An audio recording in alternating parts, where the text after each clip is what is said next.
শীত মানেই বনভোজনের আমেজ কিংবা ছোট ট্রিপ, বন্ধু বান্ধব কিংবা পরিবারের সদস্যদের নিয়ে খুব কম সময়ে এবং কম বাজেটে যেতে চান অন্য প্রদেশে। তবে আর দেরি কেন, বেরিয়ে পড়ুন পিকনিকের সমস্ত সরঞ্জাম নিয়ে, কিংবা হটপটে করে বাড়ি থেকে রান্না করে নিয়ে পৌঁছে যান উত্তর দিনাজপুরের ইসলামপুর থেকে খুব কাছেই মাত্র 4 কিলোমিটার দূরে বিহারের বলদিহাটায়। হ্যাঁ, বিহারের বলদিহাটা অর্থাৎ বিহারের কিষানগঞ্জ জেলার পুঠিয়া ব্লকের অন্তর্গত বলদিহাটা একটি ছোট্ট গ্রাম। সেই গ্রামের পাশ দিয়ে বয়ে গিয়েছে ডক নদী। তীর তীর করে নদী বয়ে চলছে, আর তার পাশেই রয়েছে বিস্তীর্ণ বালুকা ভূমি। শীতের মরশুমে পিকনিক করার সত্যিই যেন একটি আদর্শ জায়গা। তাহলে আর দেরি কেন?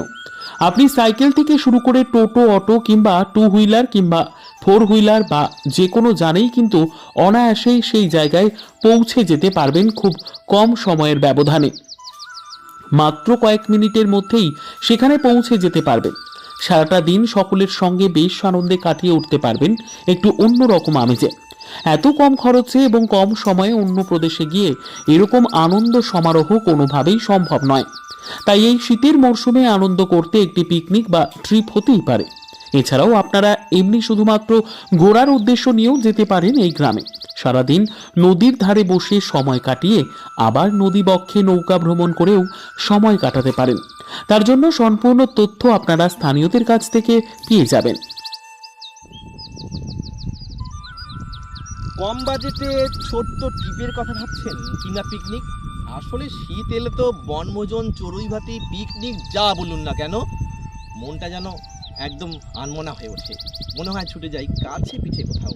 হ্যাঁ, যদি এমনটা ভাবতে পারেন যে যদি কাছে পিঠে অথচ অন্য রাজ্যে যাওয়া যায়, ঠিক ভাবছেন। আপনি চলে আসতে পারেন বাংলা থেকে এক মুহূর্তে বিহারে।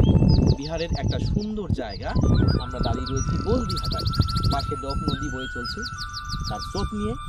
ওই যে দূরে দেখতে পাচ্ছেন সব নৌকোয় এপার ওপার হচ্ছে।